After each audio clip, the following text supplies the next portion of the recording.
but we can get started. The copy line was a bit long. Let us begin again. Lord Darkstarr. All right, welcome everyone to the Crafting and Economy panel. Thank you for joining us.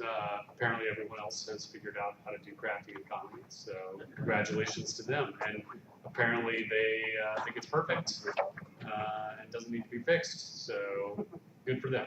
All right, so current state, one of the big, really what we wanted to do with this opening slide is really just help you guys understand how we really need to be careful and slow and measured with everything we do with the economy, and should help you guys understand how each decision we make has to be factored with a bunch of different things, and it's not just a simple like, hey, let's just turn on the faucet and add a bunch of stuff to the game. So we have to think about a bunch of different things every time we add or subtract or balance something. And so one of the very first things we have to think about is the earn rate versus the risk. It's the risk versus reward. And the reason we have to think about this is we can't just put something in the game and not have any risk factor associated with it. And you're asking yourself, well, why? Why can't we just have like, hey, look, here's a bunch of ore nodes without any creatures around it? Or why can't we have like a bunch of like nice trees that I can chop down and there's no creatures around it? Well, that's because the minute we would do that, someone would put a character on automated scripts and bot it and just have themselves spin in place and do that forever and flood the economy, and then we'd have our economy be even in a worse state. And so we have to have, there has to be risk associated with every bit of reward in the game, or else things get automated and we have farmers and we have bots and we have a really poor experience, and the economy gets destroyed. And so there, I don't know if you want to add anything to that, or if that sums it up fairly well. I can add some at the end. Yeah. The other thing we have to think about is as we're adding more loot to the game, which we are, but we have to do it at a very measured pace. Is we have to think about as we add those things, what exploits might be taken advantage of associated with those things, and it's kind of tied to the first thing. And all these are kind of intertwined. The other thing we have to be careful about is one of the things we committed to at the beginning of the game, and we still want to maintain that commitment, is we want to have an economy where the people who make stuff are very important and key to that economy. And so we want the crafters and their input of made items to be very, very important part of that economy and a keystone of that economy. And so we have to be very careful that as we add loot to the economy, that loot and those items don't invalidate the things that the crafters are making. They don't necessarily make those things useless. The other thing that's important and that we have to be aware of is what the output rate of the crafters, what they're doing versus the demand. Like how many things that crafters are making versus how many people are there, or how many of those things that people want. Right now, I would say even yes, we have some people who are taking advantage of the system, and yes, there are some exploits, and yes, there are some scripts and bots and things like that. But I would say this last issue is probably our largest issue. We have an extremely large inventory of items versus our population. And it's a combination of not just items that people have made, but it's items that people have purchased through pledges or bundles or through stretch goals, and then are trying to sell through, or they've gotten through loot, through doing quests and side quests and things like that, and then are trying to sell through the economy, through their vendors, etc. And there isn't yet enough of a population to support that economic loop. And so that those items just sit on the vendors and aren't moving through the economy like we had designed the economy to work. And so the economy is in a stagnant loop right now. And those of you who have vendors are probably going, well, yeah, no duh, I see that. You know, my stuff isn't moving. And what? Except granite. Well, except Granite, because you know, Granite's doing great. The Granite economy is great. Well, except that people are now hoarding Granite. So actually, the Granite economy is not actually doing anything because everyone's hoarding Granite.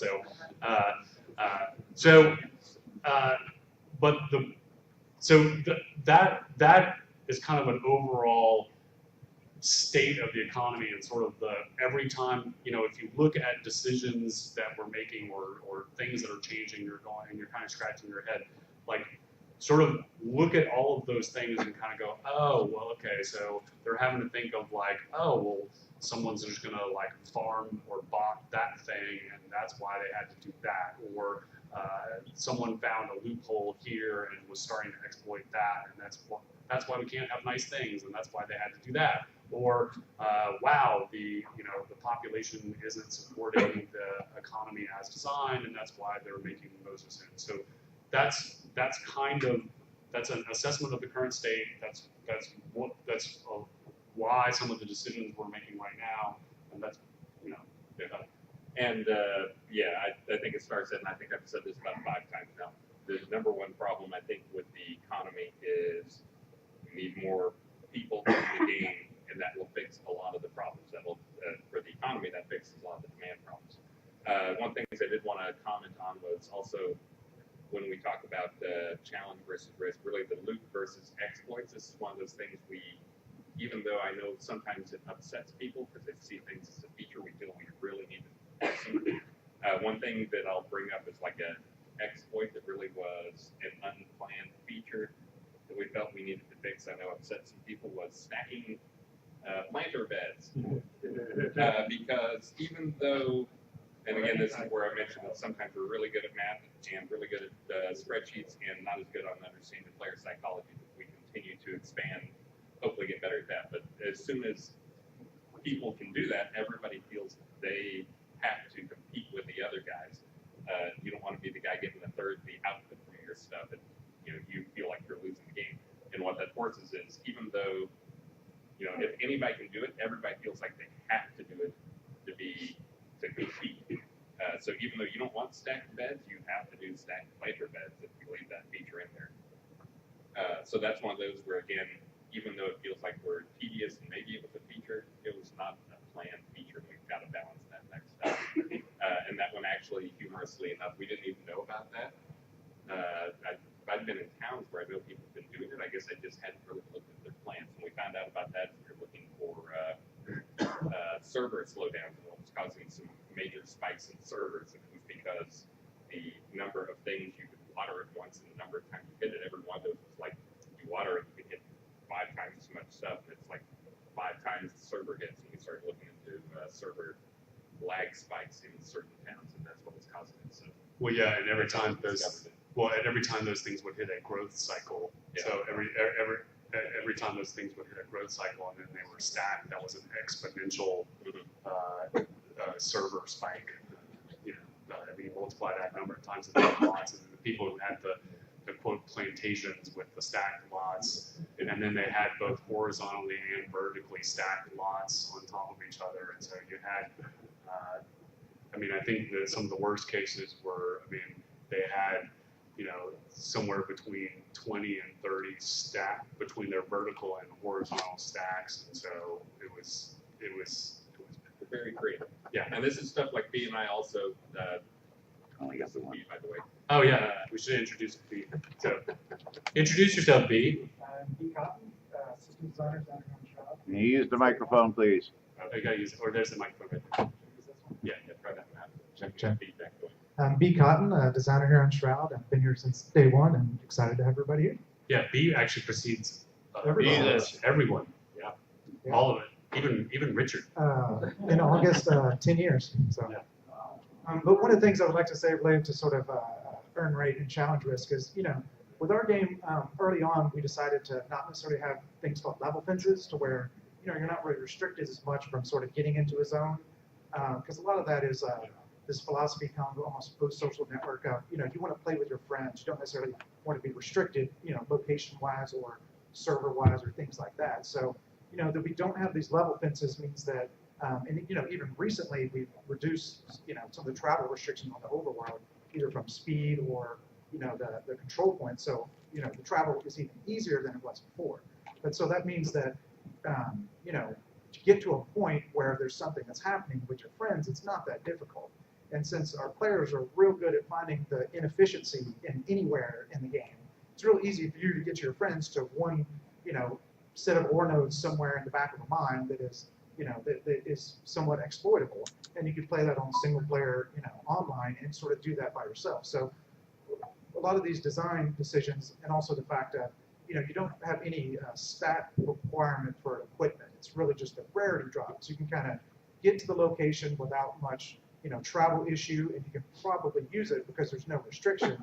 That means that when there is this exploit or, an imbalance in the system, that players zone in on it and really quickly, and it spreads, and then we kind of have to fix that. So while some people look at, it's almost a feature, it is an exploit whenever things are above or, or an outlier or things like that. So I think some of the design decisions that put the freedom in you guys' hands because you want to play together, you don't be restricted from getting to this location with your friends, makes it, adds an extra challenge to us, to meaning and how we kind of have to look at everything as a whole. And, whenever we're making changes to creatures, it's not just like one creature in one zone. We're trying to do this across the board to add more loot and add more, interesting things whenever they drop. So it is kind of a global thing that, kind of shows up fast and it is all over. So a lot of those sort of design decisions, kind of create this situation.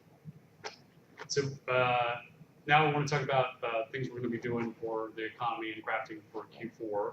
We're going to be adding, and again, a lot of this is a repeat of previous things, but again, focus on how these things are going to affect crafting and the economy. We're going to be adding the 2 new seasonal creatures, Pumpkinhead and Krampus. Both those guys are going to have unique rewards associated with them. So Pumpkinhead, he's going to have a new mage staff. It's going to be a new style of skull staff that we have. Krampus, we haven't figured out exactly what the unique reward for him is. It may be a trophy head. He's going to basically, we haven't even done the final design on him, but he's going to be a variation of the satyr, but with more of like a demonic sort of zombie head to it. And so I think we can probably do a trophy head out of him. That's kind of the tentative thinking. And then the player-made dungeons, we're going to continue to expand about that. And those have a huge crafting component, granite, of course. So how does the crafting work exactly with the dungeons? So the crafting loop on the dungeons is Tazar buys it all, and then he crafts it into pieces and drives up the economy on the granite. That's pretty much the loop. So keep making granite, keep buying granite, and he'll buy it all from you because he's trying to let us massive dungeon. Seriously,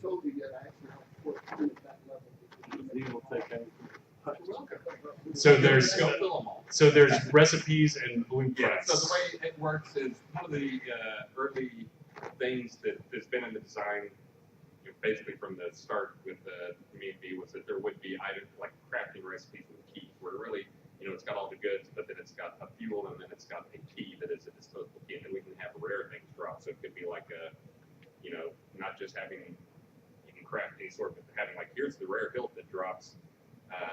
That is the key that gets consumed when you build the sword. So you can make unique swords that you can only get from a certain boss or whatever. It still has to be crafted. But anyways, dungeons start the same way, except for them, it's the key part form that gets consumed is the blueprint. That is, the idea is that not only are you going to harvesting granite and harvesting all these other things, there will be more stone types come online. It will not always just be granite. That'll be once we continue to expand the economy on. But then you go and adventure, you go and you find things, and you get more blueprints for cool rooms. And the idea of this is another thing we're using to drive adventuring, and that we can say, hey, there's a cool room in this dungeon. you want that room in your dungeon? Well, okay, the way to get it is to go to that dungeon over and over again, and hopefully, eventually find a blueprint and a recipe that you can use. Also, I believe right now, just so people know, maybe people figured out, is I think the recipes drop, but the recipe system also uses, people don't do it often, you don't actually have to have that recipe to learn. This one is one that you can learn it by doing it. I think they're all still set that way.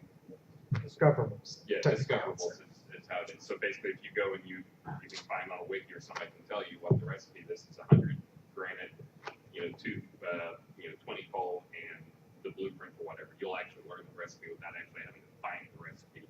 But I am putting in the rare places, I'm putting in rare drops of recipes and blueprints for things. I guess that also mean that they would be reteachable because that seems to be Yeah. one comparison. So also you could learn it from somebody else. Yeah, you can learn those from somebody else. Yeah, inherently when we set a recipe to be discoverable, we set it to be reteachable, because it's weird if there's a situation where something would be discoverable and not teachable. Well, technically, we can set it up like that. Yeah. We try to, for simplicity, there's a spectrum of recipes. Yeah. Not teachable is most restricted, teachable Yeah. is the second, and discoverable and reteachable is kind of the third. But But pretty there much does, very there good. does seem to be, it is obviously noticeable there's a correspondence with the reteachable. And a lot of times, if we have something that is difficult to find from a drop, you want the recipe to be discoverable, because then there's two things you have to find. So that's why, with a lot of the trophy heads, we're trying to go that direction to where, if there's something that is 1 in 100 chance of a head to drop, then you don't want another 1 in 100 chance to get the recipe. And you've already achieved the one thing, let it be discoverable, and let the players just kind of, only have one thing mapped over and over. Are all dungeon recipes discoverable right now? I believe so. I wrote that down to go check, and if it's not, it will be. All right, thank you. And also, as B's talking here in sounding intelligent, that's one of those things that we laugh about occasionally, is there's kind of, our entire fan base falls into 3 categories. There's the people who know the truth, which is probably you guys, that we're a team of people and we all do stuff.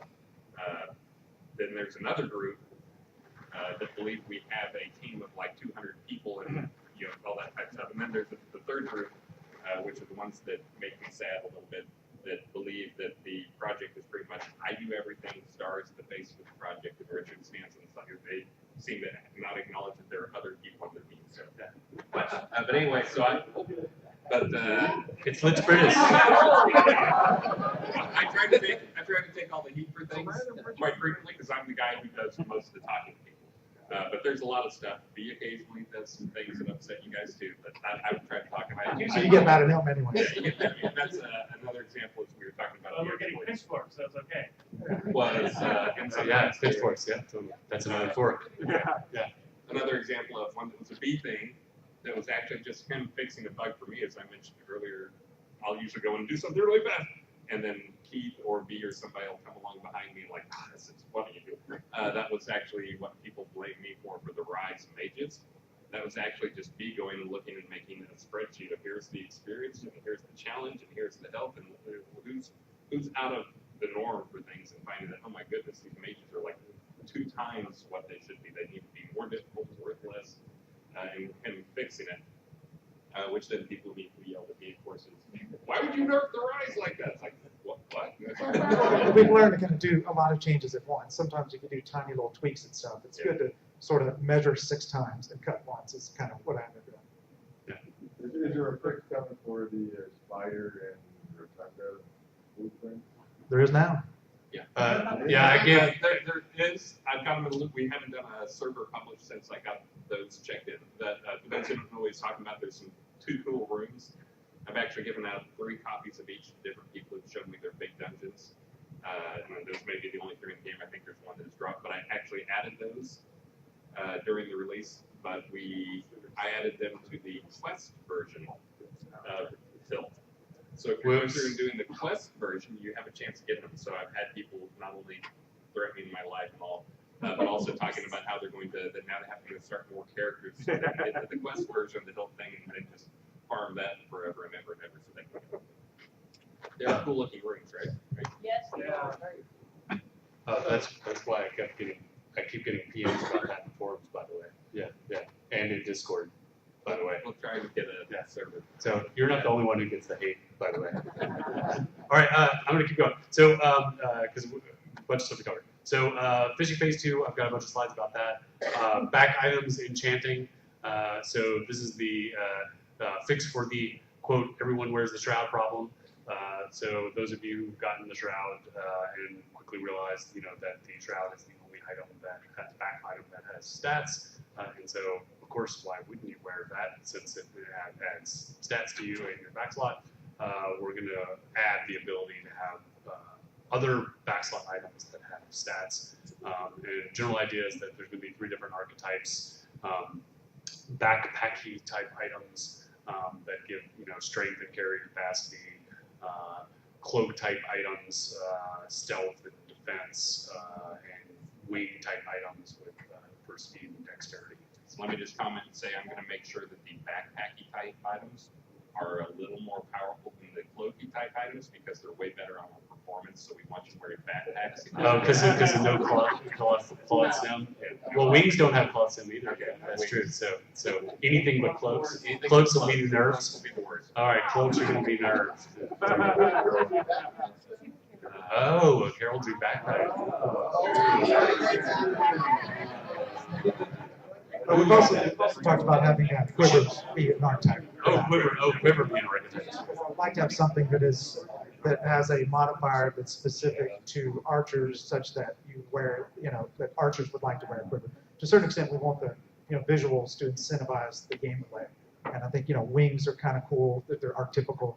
The backpack, of course, and then the cloak is our standard thing. But I think we can do something from the quiver perspective to incentivize that. We should figure out a way to have it so you could wear a shield as a back item too.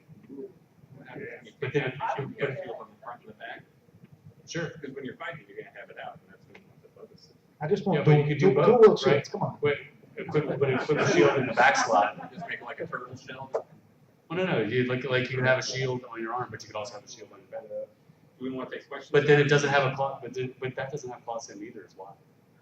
Yeah. Anything does have And plots but it would solve the whole heraldry backpack because you could equip your heraldry shield on your back, and then we don't have to make a heraldry backpack. See, I'm killing 2 birds with 1 stone. Money, we can coordinate.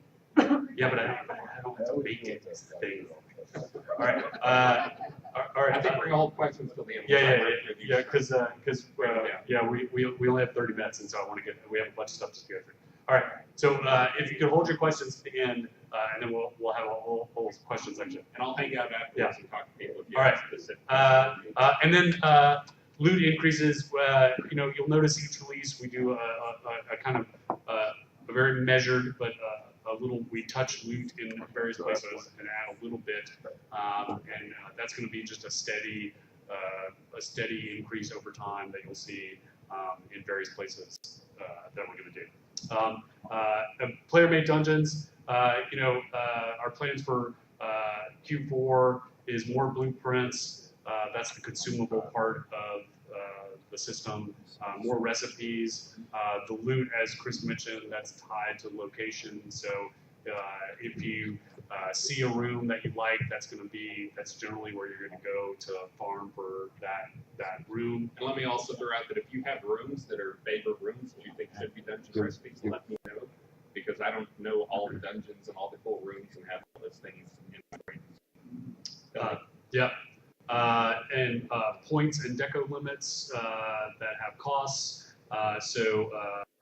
We already have the point system in place, but hopefully in 59, if not 59, definitely 60, we'll have the ability for you guys to start decorating your dungeons, and there'll be a deco limit that you'll be able to increase for costs. That was just checked in. I need to test it that handles all the weird cases, and that'll also have the enabled. What was that case we needed for? Yeah. And then granite currently is the only rock type, but our plan is to expand that to other rock types and add those nodes like marble and things like that. So it's not just going to be granite as the only. And it may not just be rock types. It may also turn into ores. We do some like gold type stuff where they have a lot of metal in their things. What types too? Melee, Cobalt. Cobalt, Wyvern, Wyvern. What else do we got? Yeah, I got Agro. agro. Oh, one where's- G where's- versus two Gs. Yeah, that's another one. We have encounter rooms. We have foyers. In case you're not familiar with the way the system works, the foyer is kind of your start point. That's the first place that people land in the dungeon. And that's the first, you have to have that in order to start building your dungeon, and that's kind of the start point of where you go from.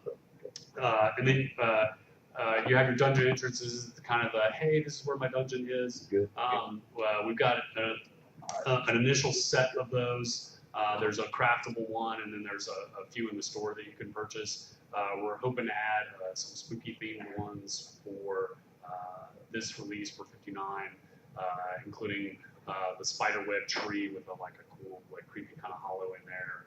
It's one tied to the giant lich statues and the giant reaper statues with a cool teleport opening at the base of those. And in addition to the, hey, here it is with that thing, we're also hoping, I don't think it's 59, but we will get it in soon. You can go to account prior, not only does he show you here's where the lobster, he'll also will have a separate thing that'll be here's where the dungeons are. And you can get some metrics about those for you guys. So top rated dungeons will hopefully build at the top. You can see how many player hours, how big the dungeon is, all those type things. If you want to go see, check out other people's dungeons and find them. And also we still plan to have the player rating type stuff for both blocks and dungeons. So, and then, of course, the other big thing that is happening with Crafting Economy is fishing phase 2. We're going to have the 4 different water types. Originally there was just a single water type. So we're going to have fresh water, salt water, fetid water. That's swamp and dungeons and sewers, and then lava, which is one I'm most excited about. And then over 35 more fish and more loot. Different bait and lure types that you're going to need based on the kind of water type that you're fishing in. For instance, like lava, you have to use gems to go fishing in lava. Bait is now the active skill, so it's kind of like the seed is the active skill in agriculture. Bait is now the active skill for fishing. So that's how you determine which bait you're going to be using to catch the fish. Now there's going to be trophy data associated with fish. So when you go fishing, a lot of times you'll just catch a normal fish. That's the fish you'll use for making a regular decoration that you put on your wall or cooking with. But every now and then, depending on your skill level, you'll have a chance to catch a trophy fish. And that trophy fish is going to have a bunch of extra data associated with it, of like who, when, where, weight, and scale. That means that it'll be either it has the potential to either be bigger than normal, up to like 50% bigger, or 4 times as big, or it might be smaller. So you might get like a pygmy version of the tiger shark, or a giant version of the tiger shark. More recipes, including the swordfish that gives you a sword bonus, and then group and social bonuses for fishing. So one of the things that will happen is on a daily basis, 2 randomly selected player-owned towns are going to get a fishing bonus, and we're also adding a fishing hole to the alpine player-owned town biomes. So even if you have previously there was no way to fish in a alpine player-owned town, but we're carving out a place to go fishing in there. And then we're also going to make it so there's a group bonus. If you're in a party and you're fishing, there's going to be a bonus for that as well. And this is the new fishing tree, and you'll see that there are specializations for the different water types, and you have to get the fishing skills for the 3 different water type, the regular quote water types before you can get to start fishing in lava. And in case you guys didn't see, those were the original pics we posted showing all the different new fish types. and the lava fishing rod. But in case you didn't see the latest update from yesterday, where we really showed off a bunch of the new trophies, including the lava fish. And the theme of the lava fish is we took prehistoric fish and sea creatures, and that's what the quote lava fish are.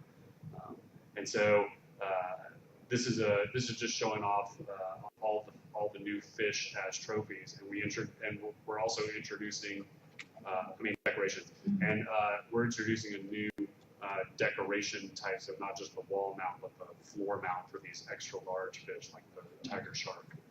And actually the tiger shark, and I'll show a closer up picture, that's an example of a trophy version of the tiger shark that's 50% smaller. So that's the pygmy shark. So the actual size of the tiger shark is double that size. Yeah, so. Oh, and these shots don't do these lava things justice because they're glowing and there's smoke coming off of them. They're super cool. And they're huge.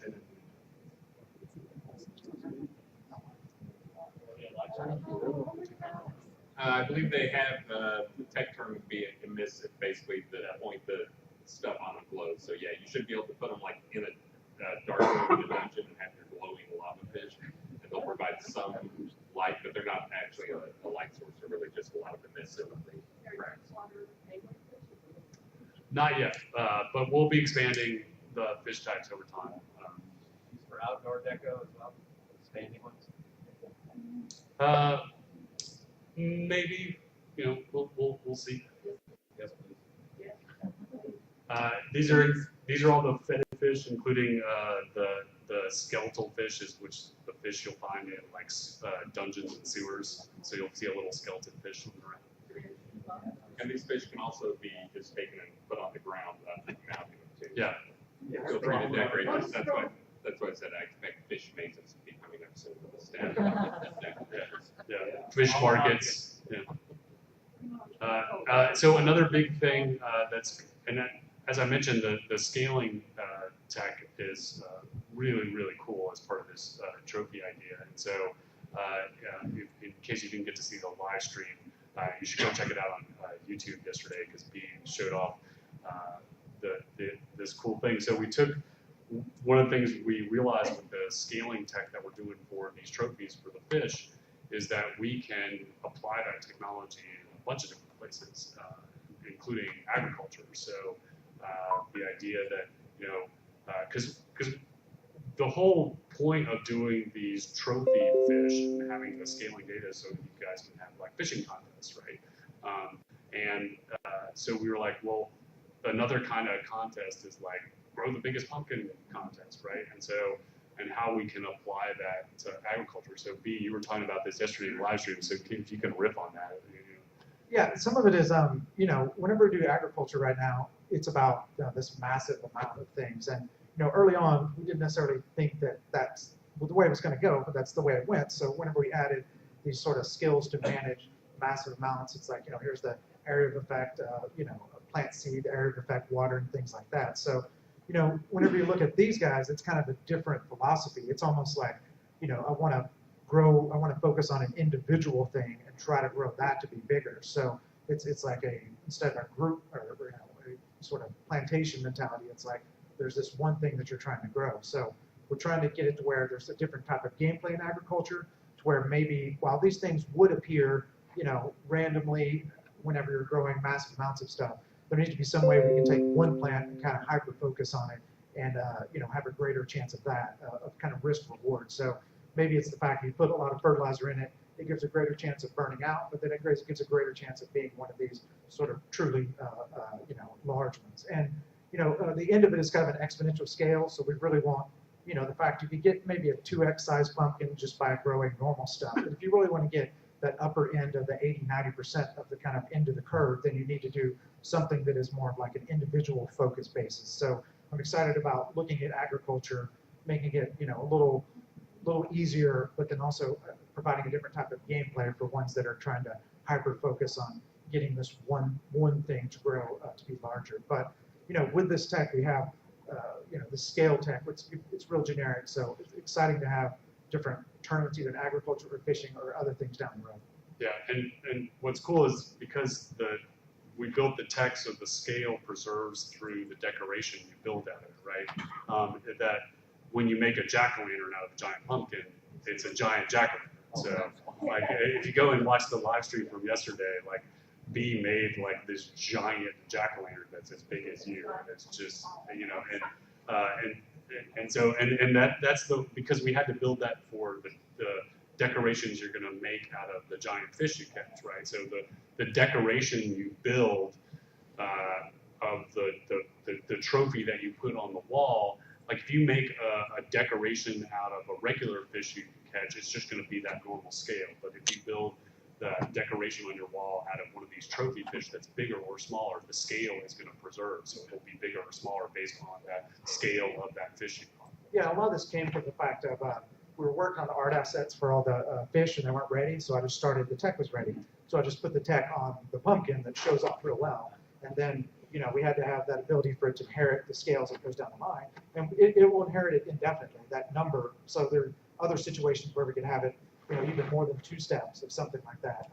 So it's interesting to sort of work on that stuff from a global level and see how it applies, in these individual cases. So Yeah. you purposely grow them in different sizes to use in this decoration? Well, effectively, you're going to get ones that are different sizes, but really it's about, are you playing the yield game or are you playing the trophy pumpkin game?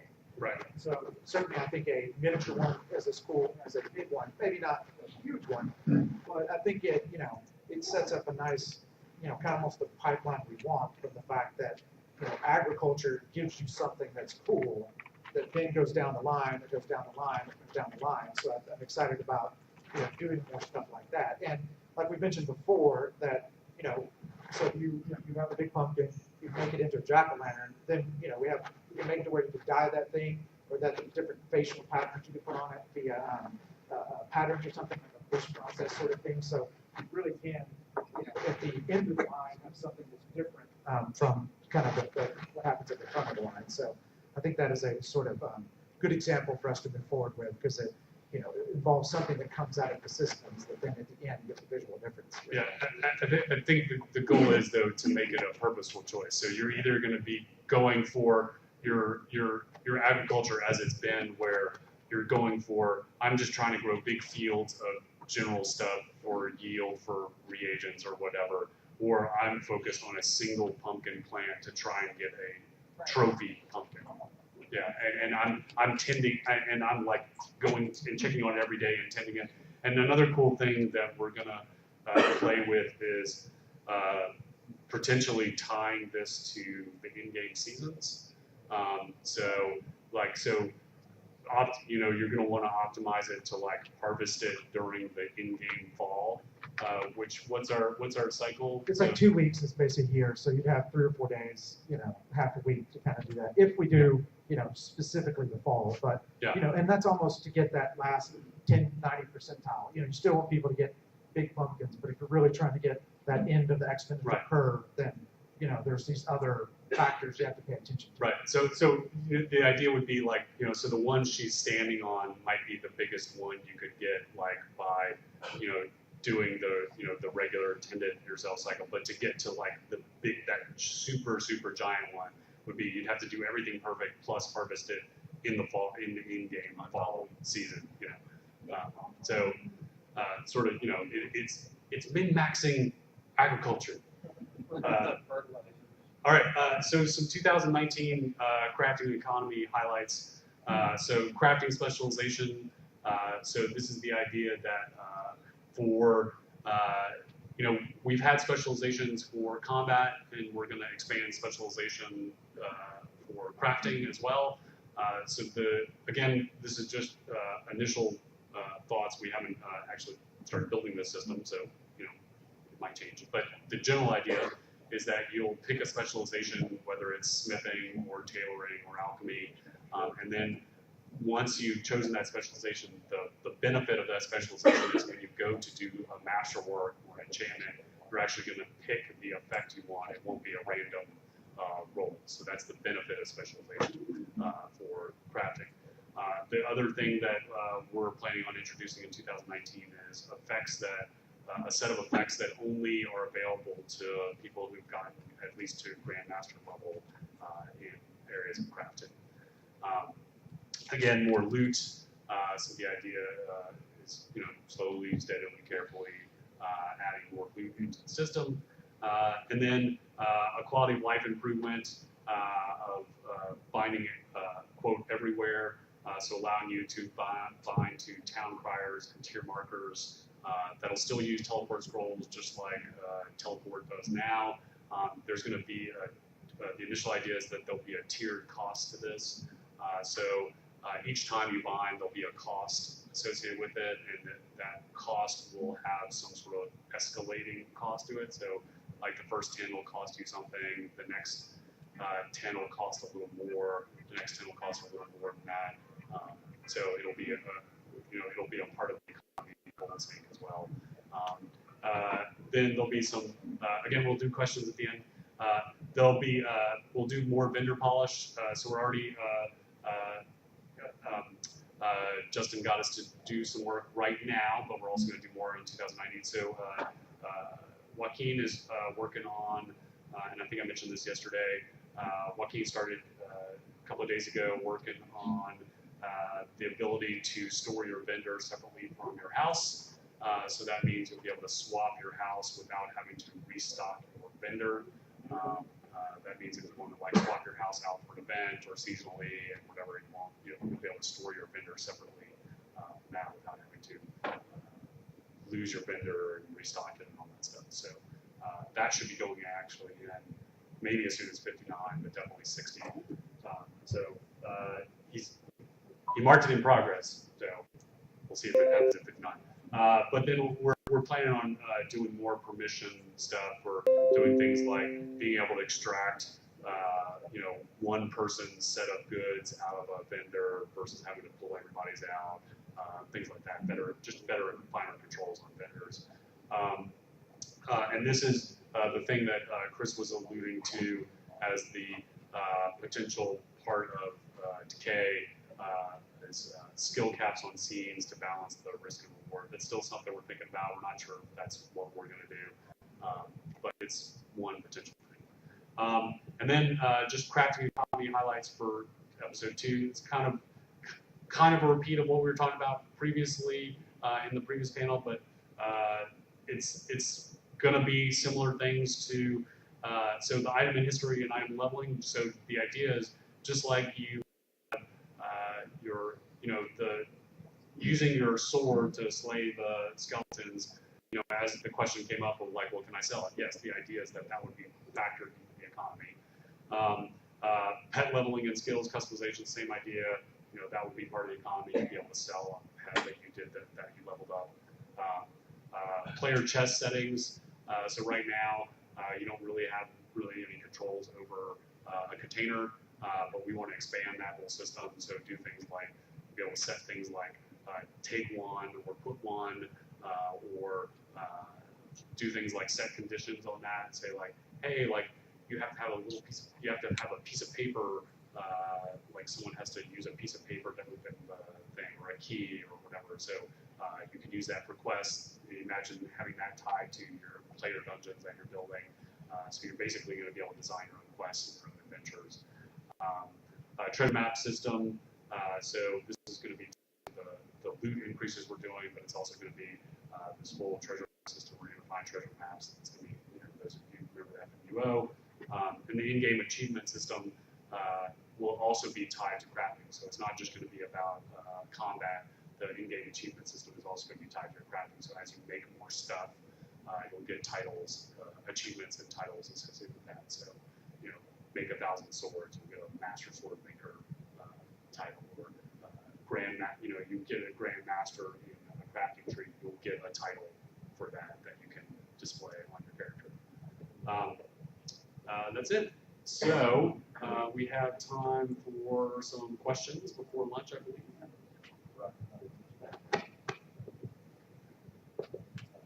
Kind of have 3 quick questions. For the bind everywhere system, can you remove binds? So if I buy 10, can I manage which 10 they are, or is it I gotta just keep buying more and more and more? I don't know.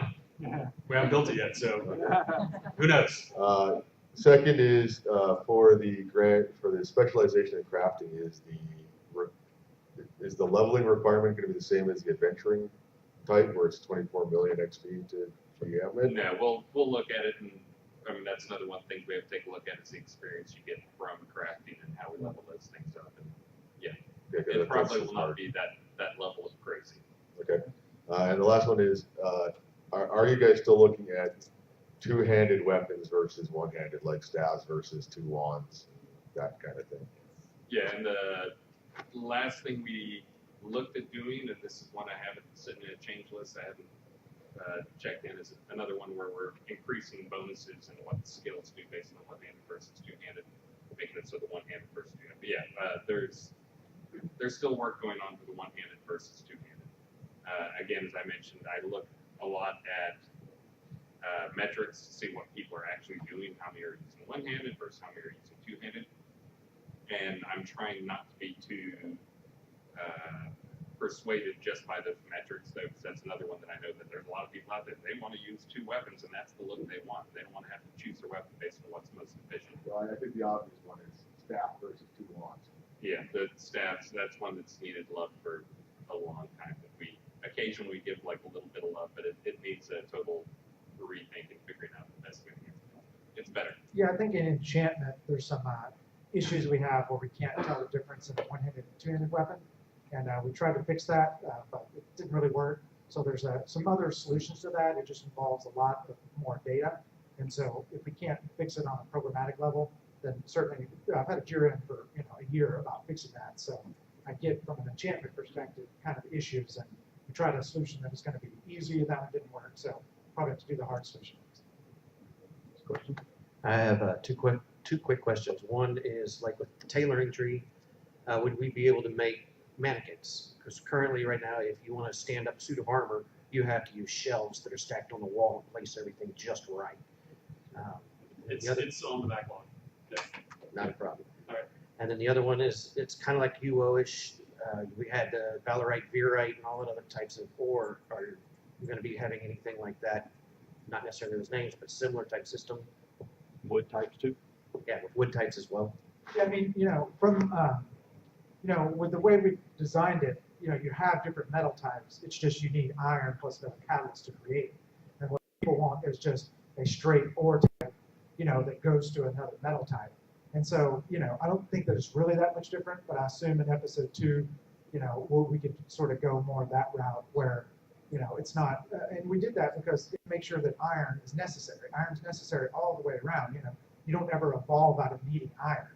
But if you have something that is a specific new type that doesn't require iron, then iron becomes completely meaningless. I know that, with the way things have evolved, it's a complicated issue, but certainly we can explore, just a straight ore to ingot, transition. But really, those other materials are there, and we're going to add more tiers of materials. We might either use the catalyst method or just the straight ore method. But certainly more material types that associate with a higher, more components and things of that nature is certainly, on the backlog for sure. Yeah, if we introduce anything, it would probably be more catalysts or more gems, but unlikely that we would introduce a new base metal type, because as B mentioned, the problem with that is when you do that, you basically make the original metals useless. I mean, because that's what you observe in other games, that the base metals literally become useless after a certain lifetime of that game. And so, all anyone is interested in the economy is the elder metals. So it's unlikely that we would introduce a elder metal of any kind. But we might introduce more catalysts, and there's definitely some gems that we've had in the backlog, like. We've talked about having like a gem for chaos, for instance. Yeah. Thank you. Yes, I have a question about farming and fertilizer. Actually, 3 questions. When are we getting fertilizer? What kind of fertilizer? And what is the fertilizer gonna do? Gonna increase yield or be specifically to feed that monster pumpkin? Yeah, I think, I've been bringing up a lot of stuff talking about fertilizer lately because it's one of those things that, in the UI is optional. So, it's in there. But really it was added kind of, when me and one of the programmers added it, we added it, as kind of a thing in there, but wasn't exactly sure what we're going to do with it. But I think now, we have a better idea in ways to integrate it, systemically. But my view is that, you want a situation where the fertilizer is useful for the person that's growing massive amounts, but then, large amounts of fertilizer would be useful for the person trying to kind of grow the individual ones. So it certainly would have an influence on yield and sort of have a chance for the yield to be higher, and things of that nature. So it would be applied like that. And since it is this kind of global thing, it would be implemented as far as like, we would have the area of effect things too. It would be like a situation where it's either fertilized or it's not. And you go fertilize these plants in the same way that you water them. And it's just a thing at the end of it, has it been watered X number of times? Is there fertilizer? Then that means that there's a chance to, get to this extra bundle.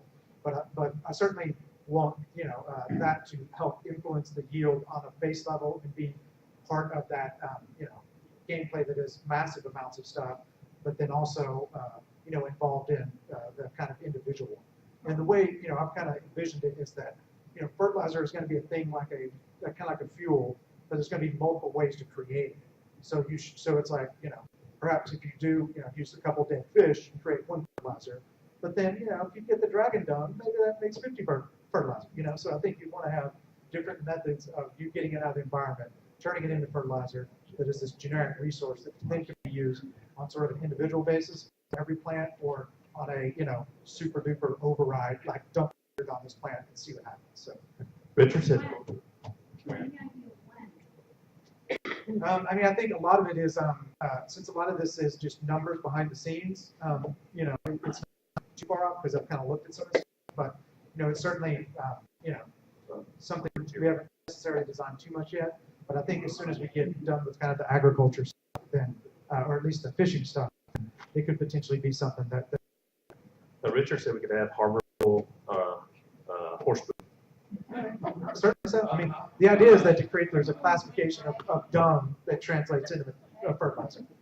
So all right.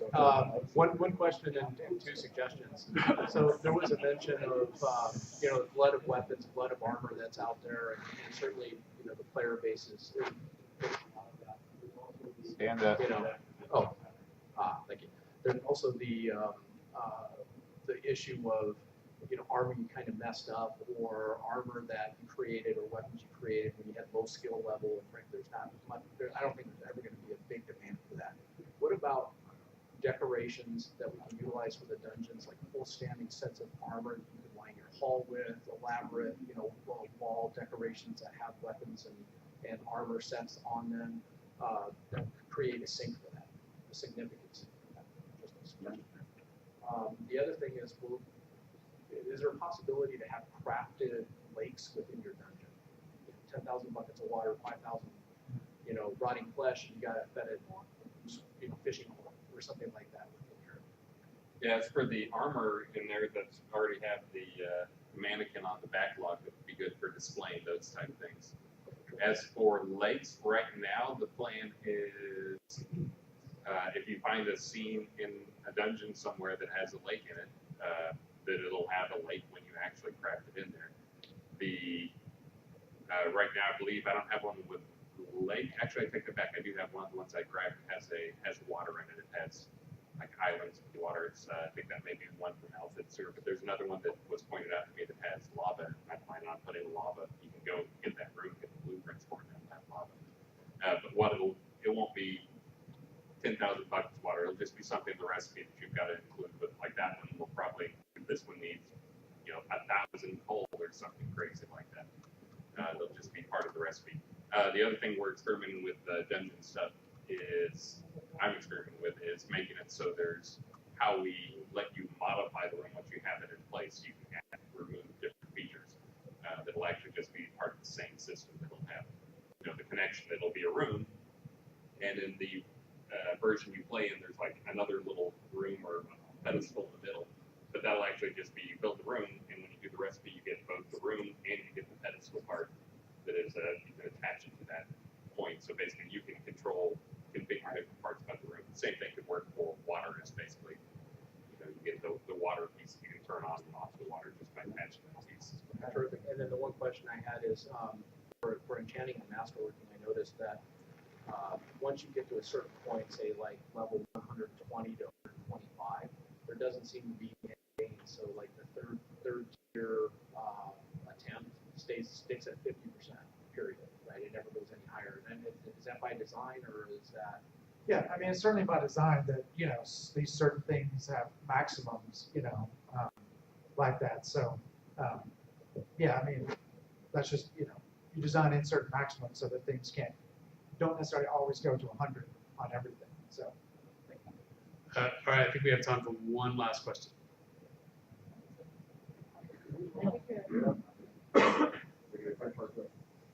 Aside from alcohol, can we get other mind-altering substances in the game? Like an example, at Blood River, there's that cave that has the psilocybin in there. Like you can kill them and get mushroom crafts or spores so you can plant your own cows.